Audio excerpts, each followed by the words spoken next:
Hi everyone, welcome to the webinar on new generation airborne LiDAR and imaging technology. Leica Geosystems has been revolutionizing the world of measurement and survey for nearly 200 years. Known for its premium products and innovative solution development, professionals in a diverse mix of industries trust Leica Geosystems for all of their needs. With precise and accurate instruments, sophisticated software, and dependable services, Leica Geosystems is a brand within Hexagon. And now I would like to introduce our speaker, Rajashekar Reddy. He is the manager for technical sales.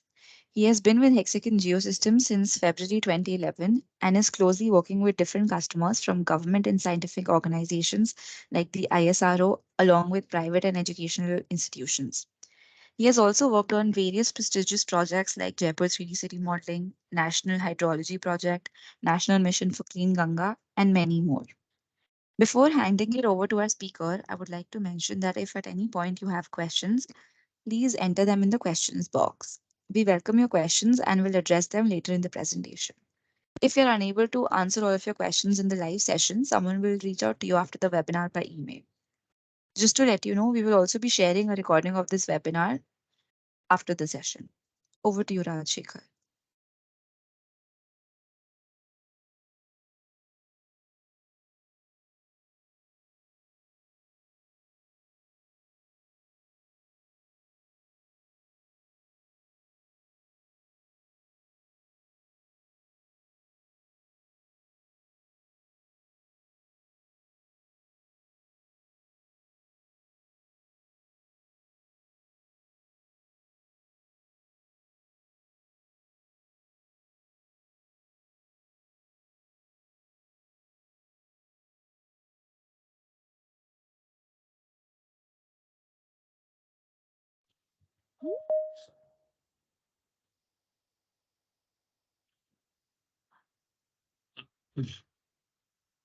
Divya, can you hear me now?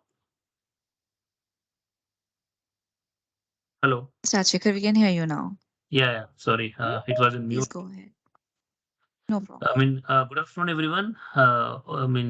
Myself, Rashekar Reddy, so working for Hexagon as manager technical sales for airborne and mobile mapping solutions. In this webinar, we are going to talk about what are the airborne sensors portfolios we have in from the Hexagon Geosystems. And before going to the technical part, so we'll know about the what. So we are a technology solutions provider, and we have a well-established technology provider solutions, and we are more into geospatial industrial enterprise solutions, and we have a more than 24,000 people employees are working over the 50 countries, and we serve for many industries. And 10 to 12% of revenue we invested in R&D. So more than 5,000 people are working in R&D. Thousands of more than 5,600 having active patents we have, and we have a strong financials. So Hexagon is a leading global provider for information technologies that drive productivity and quality across geospatial and industrial enterprise applications. So some of our broad range of industries. One is the power and energy and safety and security, infrastructure and construction, electronics and manufacturing, and other industries, and surveying and automotive and aerospace and defense. So we have a very large scope, and we have a very good in surveying. This is our major part. So these are our primary divisions. As you can see here, we have a divisions, divided into total 8 divisions. So one is agriculture is a separate division, and geospatial. So where all geospatial softwares are selling in private and public sectors like ADAS and geomedia softwares. And then comes to geosystems division, and where we deal about all the Leica products here. So starting from the range finders, total stations to the airborne sensors.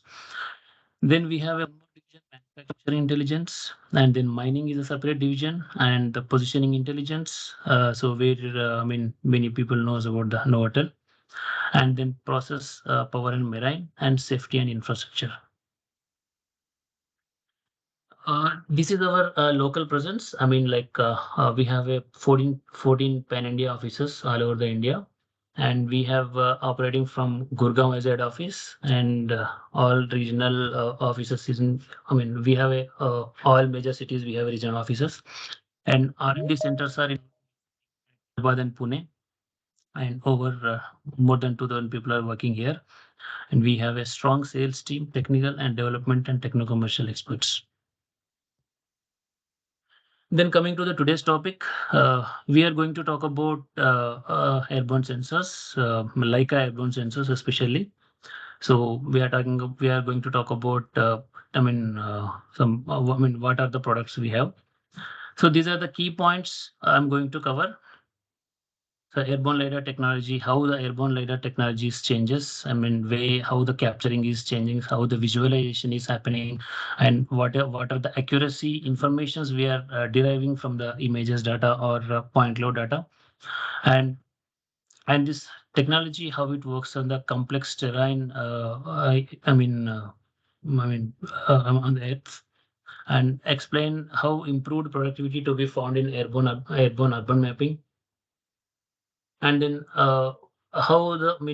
we have a technology called FMC, that is forward motion compensation, how it is useful while acquiring the aerial images and providing unbeatable image accuracies, how we are providing the accuracies. And in the finally, we talk about like a HexPrep high performance processing workflow software. So many people might know about the airborne survey.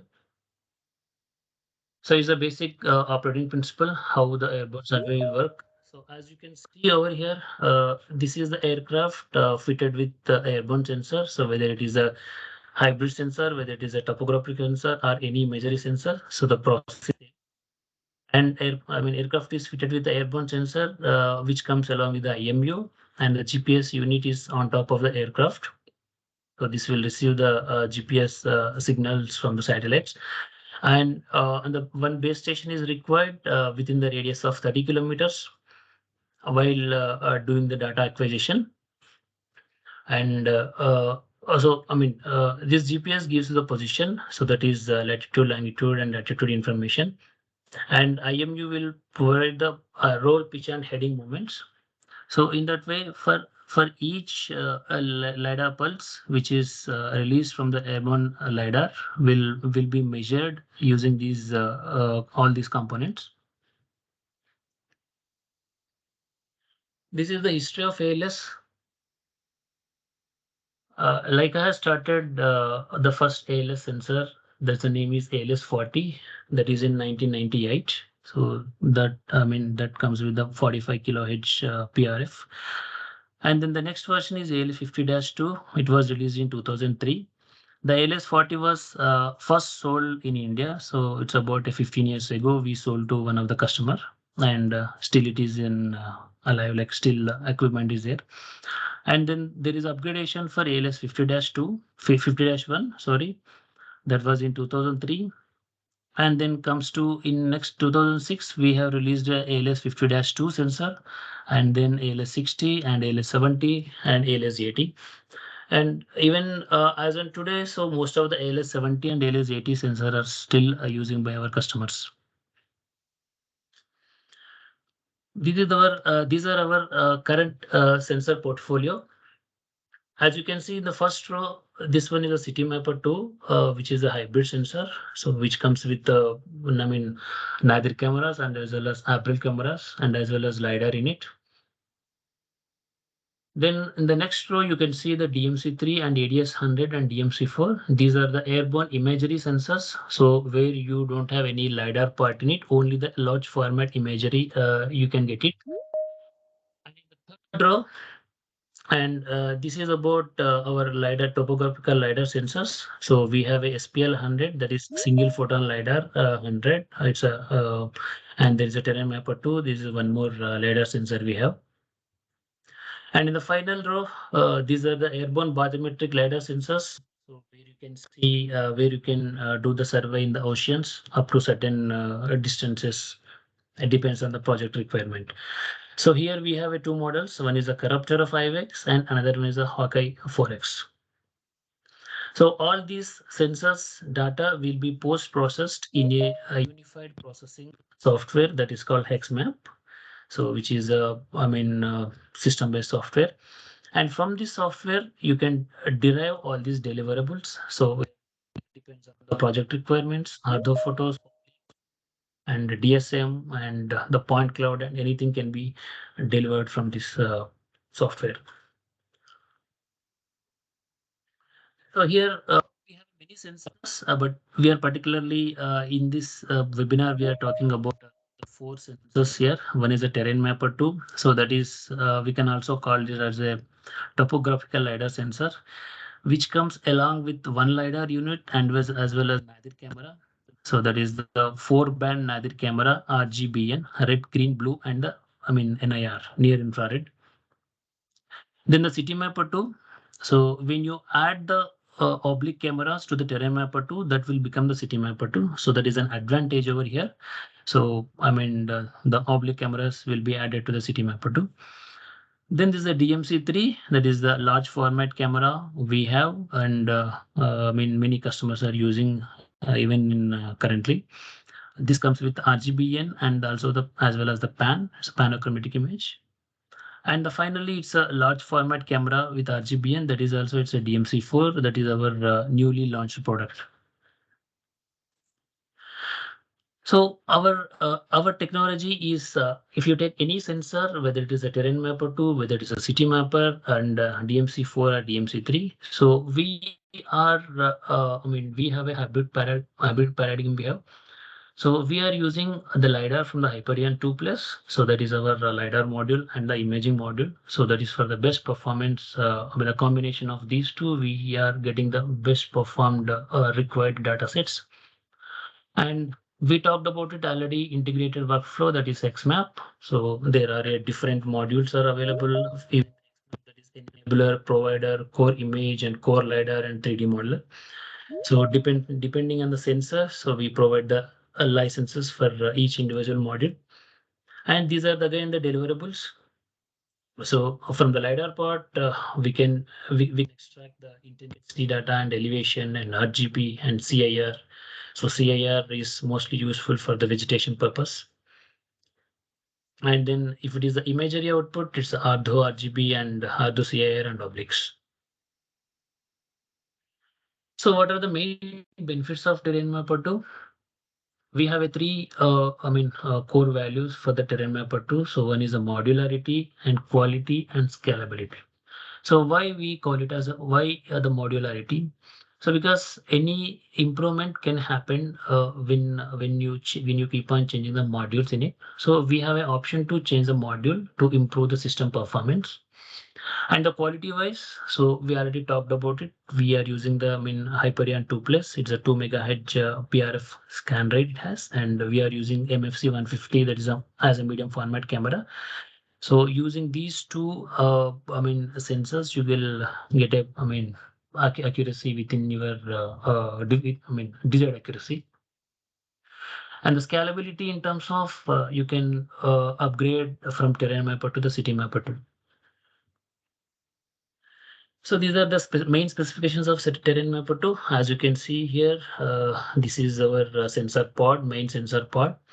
So where you can, and this is the stabilization mount is a PAV100, and this is the pod lifter. You can just install it over here, and you can just keep into the pod lifter. Then this is the complete setup. And this is OC60. It's an operator console. So where you can acquire the data over here. And this is the pilot display. So this will here your pilot can see the navigation and where he is exactly acquiring the data and everything he can see in the pilot display. So these are the main components. And coming to the technical aspects of the laser scanner. So the laser scanner, this is the FWD LiDAR. It's a full waveform digitization option is available here. So FWD is very much helpful for the canopy surveys, like kind of forestry surveys. And we have this option here. And this PRF is 2 megahertz pulse repetition frequency it has, and it can return a 15 pulses per outbound LiDAR pulse here, and this can fly between 300 to 5,500 meter AGS. AGL. So this is a gateless MPIA mode, so you don't have any limitations when you are like when you want to acquire the data over the terrain over the hilly areas. So using the gateless MPIA mode, you can still achieve a better accuracy even the like Himalayas, mountain regions, and wherever we require. And coming to the MFC 150 camera, it's our this is also our new product. This is 150 megapixel RGBN camera, 4-band camera. So the pixels is like it's a 14,000 by 10,000 pixels it has. And the LiDAR scan pattern, we are using the circular scan because of the circular scan, because of circular scan pattern delivers a full oblique coverage. I mean, in vertical surfaces, and it has a MPIA zones. So this is capable of up to 35 MP by MPIA zones option is available here, and it produces the event point density. So it is in the swath center and as well as the edges. So the field of view can be adjusted between 20 to 40 degrees in between. And the laser scanner speed is it's a 300 scans per second. These are about the specifications. And this is just to show you an example how a 2.5 meter thick section shows extent. So even though this is a full canopy, so we were able to achieve bare at points because of this MPA technology, which is with the Terrain Mapper 2. Some applications here. These sensors can be used for any kind of power line surveys and regional mapping, and for the road surveys and rail network analysis, and also for the cities. But for the cities, we have a another upgrade option will be provided along with this. I mean, for the system. These are especially use cases in India. So these topographical LiDAR sensors were already used and currently using for high-speed railway corridor projects. Some of our major customers in India, and it was used for the highway corridor projects and for the forestry mapping and topographical mapping for terrain analysis. So this was using, and one more. It's a big project was very recently completed. That was done by one of our customer. That is for NHP and NMCG. And they were used for NHP National Hydrology Project. And for the mining, it can be used, and for land-based parcel mapping also it can be used. This is about the terrain mapper 2. And there are some test flight results. This is just to show you an example here. And in the first slide, in the first image, you can see the flying height. We flew at 1,250 meters, that is AGL, and the flying speed is 110 knots and PRF 2 megahertz. Still, you are able to achieve 25 points per meter square point density. So, however, this point density depends on your flying height. And where you can see one more example over here, the point density is 140 points per second. So because the flying height is 500 meters, and that is for I mean, the application is it's a different application for power line survey application. And there is another example. You can see the flying height is at 4,100 meters. You can still achieve a point density of 2.2 points per meter square. So whereas the PRF we used is 500 kilohertz here, and the flying speed is same. It's a 110 knots, and FOV is 40 degree. There are just some examples.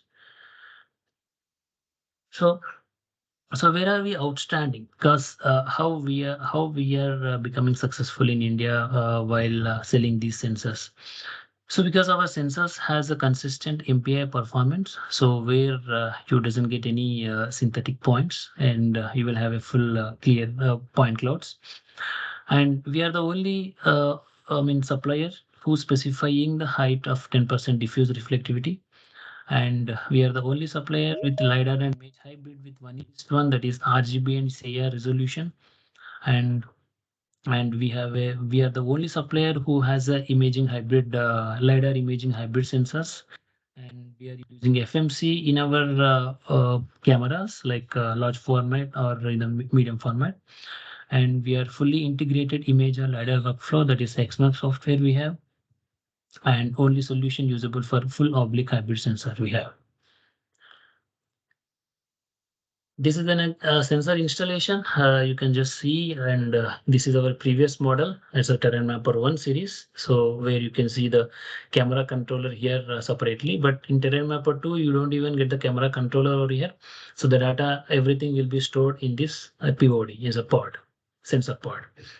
And this is the way of installation. You have a very few cabling systems from the POD to the camera controller, and from the, this is OC60 and this is a PD60. Then coming to the next sensor, that is CityMapper 2. So the only difference between the Terrain Mapper and CityMapper is CityMapper, we are adding oblique 4 oblique cameras over here. And anyway, we require the 3D city data in the, 3D city marketing opportunities are increasing day by day in India, and everybody wants to visualize, and everybody wants to, simulate the data, and they want to take the decision making using the data, and everybody wants to using these sensors. You can just reduce the site visits, so where you can capture the data in certain hours, and you can post process the data later on in the office. And this is our hybrid sensor system. As you can see, this is the Hyperion 2 LiDAR unit. So it looks similar to the Terrain Mapper 2. And this is the Nadir camera. And one Nadir camera gives you the RGB as a color image, and one other one is the NIR channel. And these are the oblique cameras, four, 1, 2, 3, 4. It's arranged in a certain angle. It's a 45 degrees angle, so that if you can imagine, there is a tall building. So the tall building will be covered from the four sides, and as well as a top view from the Nadir, and as well as we have a LiDAR, so that you don't get any, you can also get the points from the shadow points, shadow areas, sorry. So this is our the sensor system, and we have a three configurations over here. One is the 2L, 2S, and 2H. So 2L is for the lower heights. So if you are, depends on the country to country, and it depends on environmental effects. So as per the Indian conditions, one of our customers is using them in City Mapper 2S. It's a standard.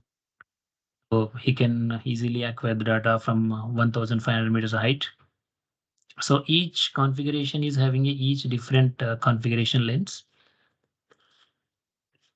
and coverages accordingly. So this example is shows like 1,000 meters, 1,500, 2,000. So this example is showing for the GSD of 5 centimeter nadir. So if you have a lesser GSD, if you want a 2 centimeter GSD, so your height will be decreased, and everything can be planned accordingly in the Mission Pro software. So these are the benefits of true hybrid solutions. We have a common mechanical frame. So where you can see where you can just operate as a single system. You don't need to operate a LiDAR separately, and nadir camera separately, and oblique camera separately. So it's a combined mechanical frame and shared recording device we have. So all the data will go into a certain place. There is a SSDs, and a large amount of SSDs we have, and single GNS system. It has GNSS system, and so all components will give you the same coordinate system, so that it will be easy for the post processing purpose and unified workflow. So this will reduce the overall project cost. So instead of acquiring LiDAR separate and camera separate, you can just acquire all the data, and whatever the required data, you can just post process the data, and you can keep it in the database. So this is the data acquisition, just how the LiDAR is acquiring, and this is the LiDAR point cloud, where you can see the points over here in the up and top image. And this is the Nadir camera images. So here, and this is the oblique camera images. So you can see the why obliquely you can just see how the building is looking. And there are these are the product portfolios. You can I mean you can derive a ortho photo or true ortho photos from this from these images, and you can still achieve oblique imagery. And vector models can be derived from LOD 2 plus models, and land use classification can be done, and LiDAR delivered DTM DSM can be done, and a 3D mesh can be produced from these images. These are some examples how the LiDAR point cloud. So this was acquired using CityMapper 2, and we don't have any Indian data set because the restriction. So this is our foreign data set. I mean, we are using for the demonstration purpose. And this is an ortho derived from the same sensors, CityMapper. True ortho, you can just still observe the differences between the ortho and true ortho. So true ortho, you can just, I mean, see the buildings exactly. It is adjusted buildings. I mean, coordinatically adjusted buildings. And this is the DSM generated. It's a 15 centimeter level DSM. And the DDM, it's a 2 meter DTM. And land cover, so where you can see the buildings and the road networks and the canopies, everything you can see over here. And this is the mesh model derived from the same images. This is LOD2 model. So where you can see the building block and here. And this is about what is the LiDAR in urban areas. What is the useful of LiDAR basically? So, however, we have images, but there are, I mean, in city areas, most probably you will get the more building shadows. So in that area, so you can't get a exact features from the earth because of the, I mean, camera image. So that is the purpose we'll use the LiDAR. So LiDAR can reflect from any surface so that you will get a good point cloud. And this is the city mesh model. So generated for the Munich city. So using the same sensors. This project we have done last year. Actually, we have completed last year. So you can see the exact up to the level of apartment doors and everything. This is the super mesh model generated from again same images. So here you can see the street of the city, Munich city. So here you can see the uh, car and car numbers and the building names and building numbers. Everything can be visible over here.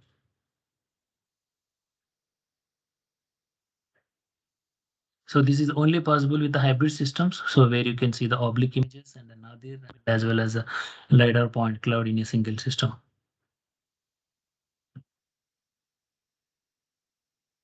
So this is infrastructure management. So using this data, you can plan your roads and you can plan your railway networks and everything you can just plan. So and this is for the safety and privacy. And so I mean using this 3D 3 dimensional data of the buildings, you can just I mean putting some security cameras for the security purposes. It will be useful. So that was about the city mapper 2. Our next sensor is the imaging sensors.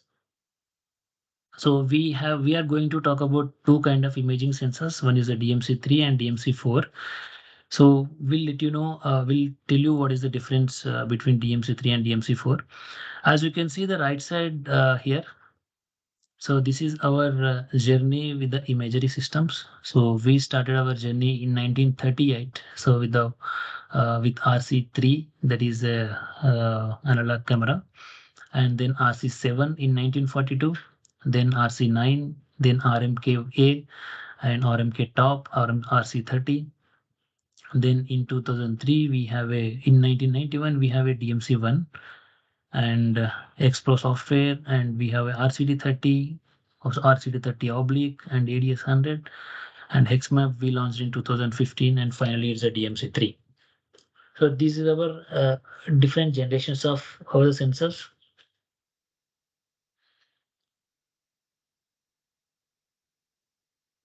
So coming to the key features of DMC3, and so this is a large scale imagery system. So where you can see the 25,000 by 14,000 pixel, and the ground resolution is 1 centimeter GSD. You can still achieve at 600 meters above the ground level, and 10 centimeters at 2,359. And this has a 5 head cameras, so where you can see the RGB, N, and as well as a panachromatic image. So where the panachromatic image will give you the large swath over here. So you can see the DMC3 over here, and this is the camera head, and these are the four SSDs where you can save the everything, all data over here. And this is again PAV100, and this is IMU, which is mounted on top of the POD. And there are some India use cases are there. This sensor is particularly used in ICZM project in India. So this was used, I think, in 2014. Yeah, 2014. And this is also used for NRLMP project, and this is used for digitization of cities under municipal corporation projects in India. And these three projects are done by one of our customer India. And currently, this sensor is DMC3 is using for the large scale mapping projects in India. So that is under land records. So this can also used for the statewide orthophoto mapping. So where the accuracies are required between 2 centimeters to 40 centimeters GSD. So and urban mapping at 4 centimeter GSD at 1,000 meters AGL you can achieve. And high resolution engineering and stereo mapping and the corridor mappings and 3D point cloud extractions can be done from the images. And this can also be used for the agriculture and forestry classifications and disaster mapping and emergency response. So these are all other applications you can use for the DMC3. Then comes to the DMC4. Uh, this is also imagery sensor. So, but it's a, 4 channel sensor. It's a RGBN. So where it doesn't have a panachromatic image.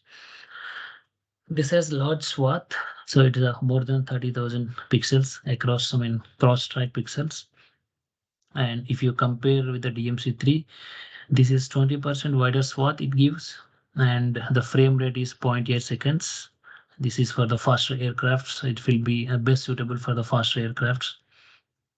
And this provides the upgrade paths from whoever having DMC2 and DMC3 and ADS 100 series sensors. And this can also be upgraded for the non-customers looking for who wants to upgrade their sensor for the large format cameras. And this is built on MFC 150 camera frame again. So this is comes with the 3 portrait oriented RGB cameras and 2 landscape oriented NIR cameras. Yeah, so as I explained, so this is built on the proven MFC 150 camera modules. So the camera module is similar for all the sensors. So we talked about the terrain mapper 2, city mapper 2, and DMC4. The camera module are based built on MFC 150 camera module. And the sensor size is 14,000 by 10,000, 150 megapixel. And this has RGBN 4 band, and the pixel size is 3.76 microns, and this has a frame interval is 0.8 seconds. So we have a maximum shutter speed up to 1 by 1,000 seconds and up to 500,000 cycles. And this again has a FMC, is a forward motion compensation. So what exactly the forward motion compensation? So you can just see the difference over here. When the FMC is off, while the aircraft is moving forward, so you can get the blur images because of the aircraft speed and because of the shutter speed. So whereas in other case, if FMC is on, if the camera is as FMC, so you can get the clear pictures. You can just see the main difference between the two images. And this was flew at 2.5 centimeter GSD at 110 knots speed. So the applications are similar like a DMC3. So this also used for the national and regional mapping and ortho photography. And still you can extract the 3D features from these images. And this can be used for the DSM, digital surface model. And for all remote sensing applications, this sensor can be used. Then that was about the sensors. And so whatever the sensors we have, so we should also have a processing capability to process all the softwares and for the planning and everything. So we have a couple of softwares, so which I'm going to explain you what are our planning and processing and softwares. So this is about the flight planning and management. So we do the flight planning in Leica Mission Pro, so which is a flight planning and evaluation software. So where you can plan the flight and where you can estimate the cost estimation also it can be done in the flight Mission Pro. So this runs on the, you can computation. This happens in the blocks and corridor, and new 3D visual globe planning environment is also available. So where you can see exactly the background image. It comes with the background image. So exactly you can plan in the same image. And this runs on the DTM and SRTM datasets. And there is a background maps from the web services are available, and integrated multi-sensor planning and LiDAR planning we have. So we have a hybrid sensors. So you don't need to plan a separate plan for the image and separate flight plan for the LiDAR. So everything can be done in a single click, like in one go. And this is a powerful reporting of all planned flow information. So you can also do the QC over the after the flight. I'm sorry. So after the flight, you can just still do the QC, field QC, and you can just see how the images or how the bladder points are visualizing and everything. You can just do the pre-QC field in the itself. Then after the pre-QC, you can send this report to the processing team in the office, and they can visualize because of the data. So this is about the Mission Pro. And then once you create the flight plan, so this will goes to the Leica Flight Pro. So Leica Flight Pro is, you can say, and this is installed on the OC60, the operator console, where you can see the all the information and what is the flying height and what is the, what how many lines you completed and what are the elevation, what are the GNSS conditions. 18 control of this form. So what is the GNSS information and everything you can see over here. This is the Flight Pro, so it can be done for the managing and the control system. And this can also show the flight guidance for the pilot. Then goes to this is the once you go through the software, and we will download the data over here. So and then once you download, this is the first software. First you need to finalize your trajectory. So trajectory is nothing but a path, so where you flew the data. So for that we have a best ever software. There is a Inertial Explorer. This can combine your GNSS and IMU processing with efficient workflows, and where you can see your GNSS and GNSS data and IMU within this data. And this Inertial Explorer maximize the performance of GNSS IMU hardware by ensuring a velocity and attitude accuracy for the applicable requires. And it can support up to 32 base stations at a time. So for example, if you have a large area, so you already collected a large area within a day, let's say, so still you can import a 32 base stations to process that trajectory. So basically we only use 1 or 2 base stations. That is more than enough. So each base stations will be within the 30 kilometers radius, 25 to 30 kilometer radius.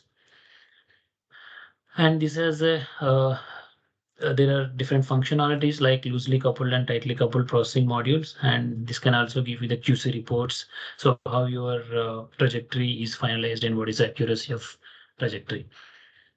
Then once after Initial Explorer, then we have a unified hex map processing workflow that is for the post processing of the data. And this is the entire workflow. So we have an image data separately, and we have a GNS IMU data. And this GNS IMU data will be processed in Inertial Explorer. We already talked about it. And from there, that is also called as a trajectory processing.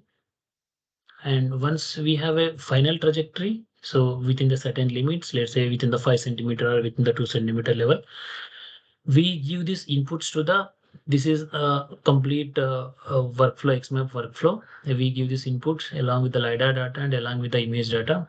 So there will be a, we can do the initial QC once the data is imported to the XMAP software. In the initial QC, you can just see how the images are appearing, and if there are any I mean any haze images are there or anything is there, you can just mark it as a QC failed or QC pass. You can just create a report, initial QC report. And once the initial QC is done, that will go to the ingest process. Ingest is nothing but a post process. So basically, so we get the raw data, so raw image data and as well as the raw point cloud data. That data can be post processed using the ingest process. So even in the ingest, so this raw data is post-processing and the georeferencing will be happen. So this georeferencing will be happen through the trajectory processing, because this trajectory is having already information of GPS and IMU information. So once this ingest is done, you will have a LiDAR point cloud, just to view for the viewing purpose, a LiDAR point cloud in LAS format, and as well as the images in TIFF format. So then after we have again QC. QC option is available. So we do the image QC. I mean actual RGB image QC. Then once the image QC is done, then we can create a radiometric profile. So the radiometric profile creation is nothing but just it is we are giving the actual true colors to the image. Then once the radiometric step is done, there is again aerial triangulation process. So where you can do the run APM, automatic point matching, and ground control measurements you can do. So if you have any GCPs in the survey area, so those GCPs can be imported to the XMAP workflow, and there you can register with your images just for the better accuracy. And there is an option for the bundle block adjustment using GCPs. And in the final, there is a product generation. So in the final product generations, we have aerial images you can generate and Hardo images and DSM and LiDAR point cloud and building models and textures. So after that, if any customers are using CityMapper 2 sensors, so we have a further softwares apart from the XMAP softwares. I mean, we have a editing softwares and we have a building model softwares and everything we have. It's an addition for the CityMapper sensors. So here the best advantage is here. So whatever the sensor, whether it is a terrain mapper with a city mapper and any sensor from Leica, so you will have only one software that is, I mean, post processing software is a HexMap. Then these are advantages of using Hexagon sensors. We have a strong presence in India, so successfully running more than 10 airborne sensors unit at different clients as on today. And we have a well experienced local support for technical and service. And this is this is a very important point. I mean no other vendor is having a local support and local service team in India, so except like our Hexagon. And we have a single focal point for hardware and workflow. So whereas so hardware and software and all the components are from the same vendor, so you can just contact. I mean, you contact here. You can just contact us, and we will support you. So that is a concept. And we have a 24/7 local and global support, and one and only supply. Who sold first airborne sensor in India 15 years ago to one of our great customer. And so we have a continued innovations, and we'll come up with the more and more sensors, and we'll come up with the more hybrid workflows for the customers, I mean, available in India. And we have flying flexibility with our sensors and flying efficiency we have. So using the larger swath sensors, you can just reduce the flying time and processing efficiency. So we talked about XMAP processing software, and so more data products we can deliver using software. And this is about my presentation. Thank you so much for attention. And if you have any questions, please let me know. Thanks, Rajshekhar. We have a few questions in the chat box. And Yeah. apart from those, if anybody has any other questions, please feel free to put them down. So the first question is that is SPL 100 available commercially? It depends on the project to basis, actually, project to project. So if you have really an interest, so please let us know. So we'll come back to you and we'll get so off the line we can talk about it. Got it. And the next question is, can you provide more details on Hyperion 2 sensor? Is it hyperspectral camera? No, this is not a hyperspectral camera. So the name we given is Hyperion 2 Plus. So because I mean it's a only normal LiDAR camera. It's not a hyperspectral camera. Okay. And the Yeah. next question is the difference between mesh model versus super mesh model. That the main difference is where you can see the in the this let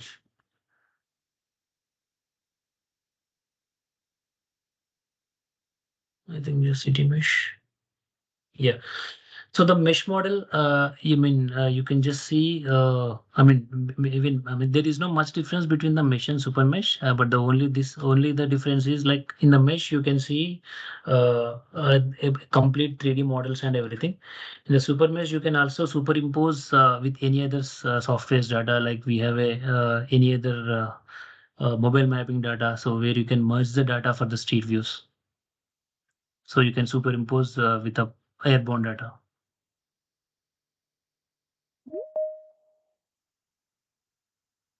So hope you understand. Yeah. So somebody wants to know if land cover extraction is automated workflow. Sorry, I didn't get the question. Land cover? Land cover extraction is automated workflow.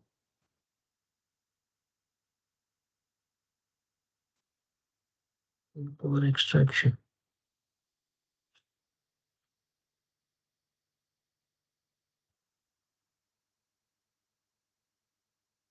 Land cover extraction is, I didn't get the question exactly actually. Land cover extraction is automated workflow. Okay, so maybe Dinesh, you could ask this So question, rephrase. Dinesh, I can contact you. I have your contact number, no problem. I can contact you. So we'll discuss about it. Okay. And somebody wants to know if we can use the HexMap software for third-party data. No, this hex map is only meant for so Leica software, Leica post processing software. So like that, each sensor manufacturers companies have, I mean, they have the different softwares for each sensors. So this is the basic post processing software for only for Leica sensors, and any third party data cannot be post processed. Yeah. Uh, Do you provide okay. training for LiDAR Yeah. survey? Yes, definitely we will provide the training.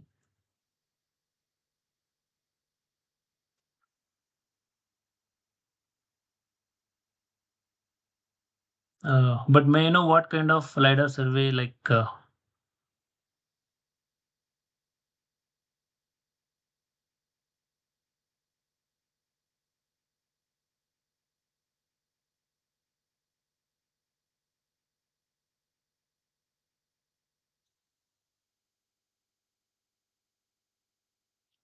yes, Dinesh, we have some use cases of NIR data, so we'll forward you that information over the email.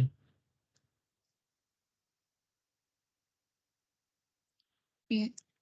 And the next question is, can we get a sample Sample data to, yeah.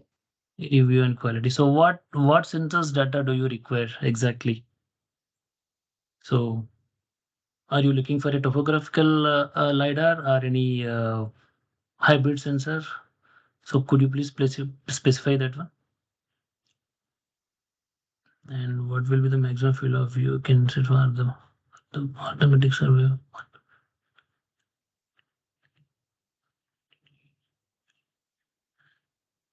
Yeah, this will be the maximum field of view. Yes, this will be vary between terrain to terrain. So, like if you have an interest, we can, I mean, if you have any area, so we'll definitely help you and we can do a flight plan in our flight planning software and we can see what is the altitude and what is the, I mean, what is the outcome you will get it.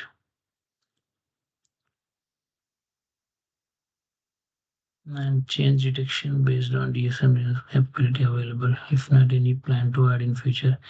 Yeah, Dinesh, there is a plan to add in future in XMap actually. We have a, yeah, we still have this plan in the coming versions. And latest sensors topo survey data. Yeah, Naveen, so we can give you a data demonstration on this. We can, yeah, so we can contact you. I will contact you on this. And so do you provide the training for LiDAR? So it depends, Mr. Krishna. So it depends on, so if you are going for the LiDAR buy or if you are taking any, and I mean, if you are going for any rental plan or anything, so definitely we'll provide the training for the LiDAR. And LOD.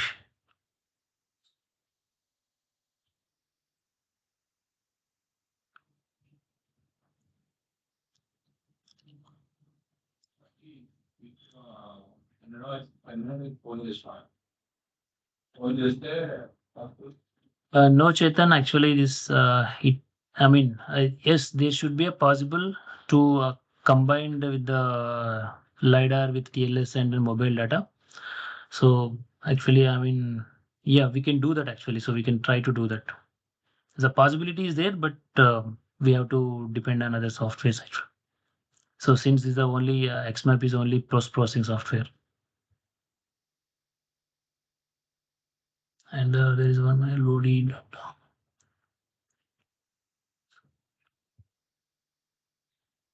So LVD data, how quality we can use for digital tin. So this is, yes, we have a, like from the city mapper, you can still extract up to the LOD to place. So where you can at least see how the buildings can be, how the building and building windows up to windows you can see. So, but still this, I mean, you need some, I mean, you need to have a model before, I mean, to create a, this thing.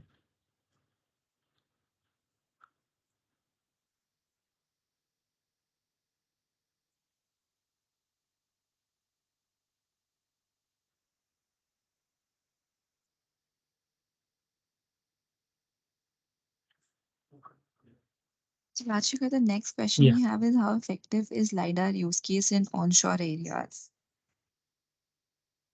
We have a use cases in onshore areas. So we'll get back to you, Mr. Palani Kumar.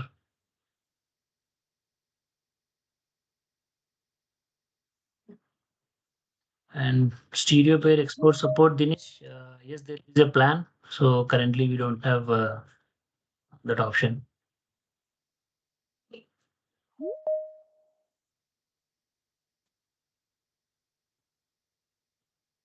Okay, so I think that was the last question. Thank you, everyone. This concludes today's webinar. Please join me in thanking Mr. Rajshekhar Reddy for this informative session and hope you have noted his email ID that was displayed on the screen. Should you need any further information, feel free to reach out to him. The email ID is on the screen again. We will also be sharing a recording of this session. Should you wish to listen back to this webinar, we appreciate your time and hope you have found this webinar to be a valuable experience. Thank you. Thank you. Thank you, everyone.